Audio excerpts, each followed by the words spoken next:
Siguiente problema dice que un aspersor que descarga agua con una velocidad inicial de 8 metros por segundo se utiliza para regar un jardín vegetal. Pregunta que se determine la distancia D al punto más lejano B al cual caerá el agua y el ángulo correspondiente cuando, inciso A, los vegetales están apenas por empezar a crecer, inciso B, cuando la altura H del maíz es 1.8 metros. Bien, entonces en el primer caso no tenemos vegetales, los vegetales apenas van a empezar a crecer.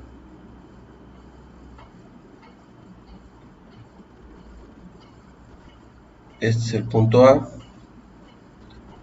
y el punto B sería la distancia más lejana D a la cual pudiera llegar.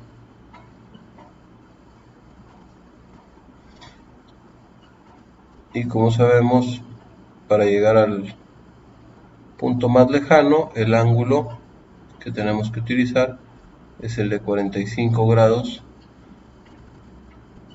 a la velocidad de 8 metros por segundo. Para encontrar esa distancia D va a ser igual a x máxima, que es velocidad inicial al cuadrado, por el seno de 2 veces el ángulo sobre la gravedad. Esto es 8 al cuadrado por el seno de 90 sobre 9.81, o sea 64 sobre 9.81. Esto nos daría la mayor distancia a la cual podemos llegar con una velocidad de 8 metros por segundo y es de 6.52 metros.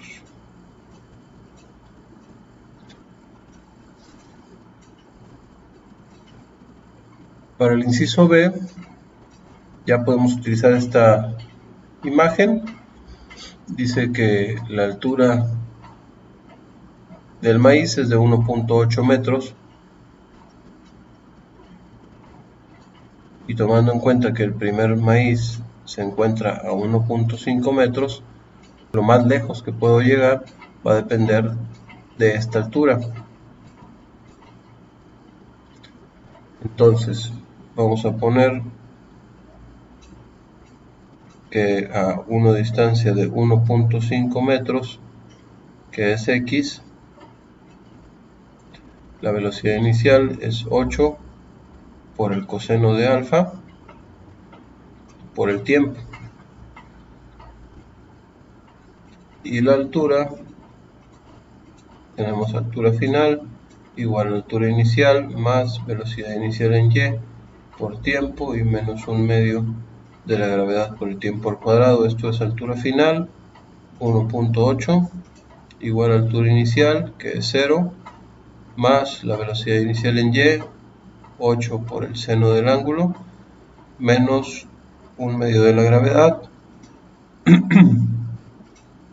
por el tiempo al cuadrado.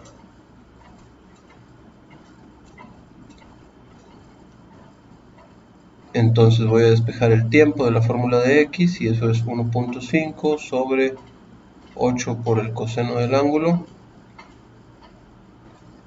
y esto de acá me queda 1.8 igual a 8 por el seno de alfa por el tiempo, que es 1.5 sobre 8 coseno del ángulo, menos 4.905 por 1.5 al cuadrado sobre 8 al cuadrado por el coseno cuadrado del ángulo.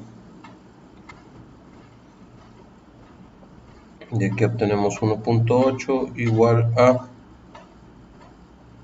1.5 por la tangente de alfa menos 0.17244 sobre el coseno cuadrado de alfa, que es igual a la secante cuadrada de alfa. Entonces tengo 1.8 igual a 1.5 por la tangente de alfa menos 0.17244 por 1 más tangente cuadrada de alfa. Eso es 0.17244 menos 0.17244 por la tangente cuadrada de alfa. Y acomodando el término cuadrático del lado positivo, tendría 0.17244 por tangente cuadrada de alfa menos 1.5 por tangente de alfa más 2.51244 igual a 0. Y de aquí tengo que esto es A, esto es B y esto es C. Entonces voy a encontrar dos alfas. La primera tangente de alfa sería tangente de alfa 1, que es igual a menos B más la raíz cuadrada de B al cuadrado menos 4 por A por C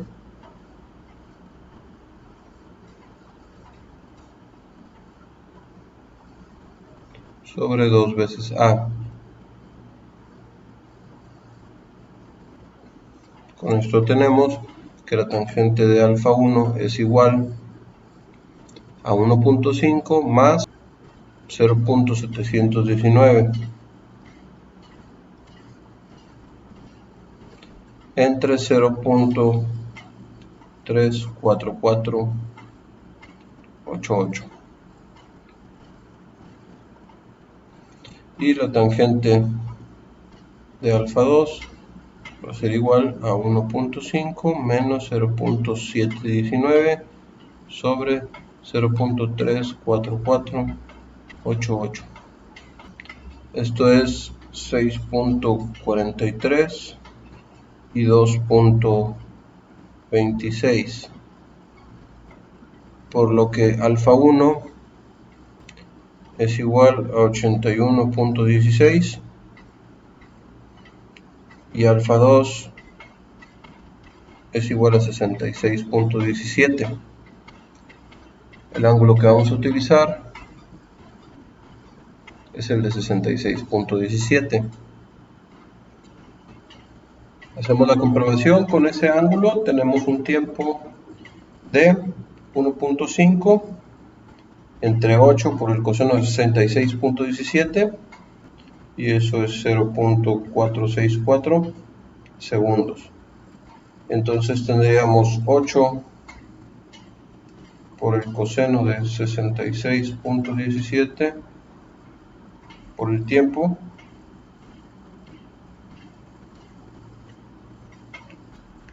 igual a 1.5 metros, y la altura final sería igual a 0 más 8 por el seno de 66.17 por 0.464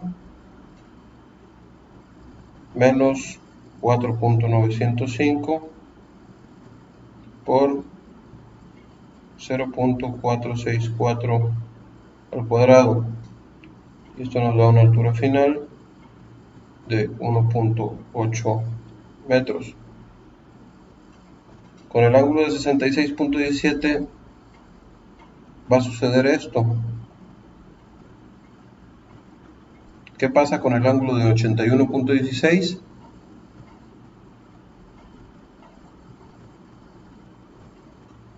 Esto. También logra pasar por ese punto, pero cuando va de bajada el agua, y yo quiero llegar al punto más lejano al que pueda alcanzar el agua con la velocidad de 8 metros por segundo. Entonces el ángulo que tenemos que utilizar es el de 66.17.